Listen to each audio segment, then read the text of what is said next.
write 2.7 times 10 to the minus 7 as an ordinary number, and then work out 5.7 times 10 to the 6 plus 7.3 times 10 to the 5, giving your answer in standard form.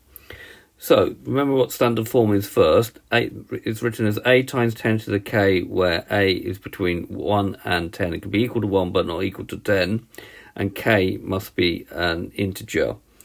So, if we've got 2.7 times 10 to the minus 7, and as it's negative, it's going to be the power is negative, it's going to be a small number. So we move the decimal point 1, 2, 3, 4, 5, 6, 7.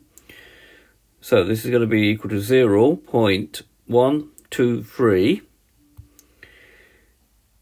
4, 5, 6 to 7. Okay, group zeros in groups of 3 because it's easier to manage. So leave a little space between each group of 3.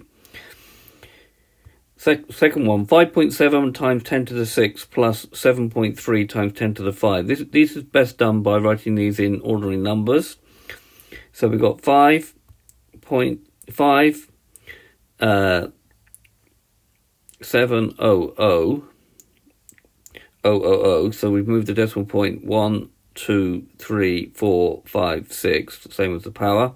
And then here we're going to move the decimal point 5 places. So we put the 7 here and the 3 here, and then 4 zeros. So let's just check that. So we're going to move it decimal point 1, 2, 3, 4, 5. Then adding these, we've got 0, 0, 0, 0, 3. 7 plus 7 is 4. 4 carry the 1. Plus 5 is 6. We now need to write this number in standard form, which is going to be 6430000. So that in standard form, we need to make this bit a number between 1 and 10. So we'll make it 6.43. And we would have had to move the decimal point 1, 2, 3, 4, 5, 6. So it'll be 6.43 times 10 to the 6. This has been a video to show you how to write a standard form number as an ordinary number and then do addition in standard form, given our answer in standard form. I hope you've understood, and I thank you very much for watching. I would point out, though, of course, in an exam you could actually work that out using a calculator. It might not give you in standard form, so you probably only have to do the last part of the question.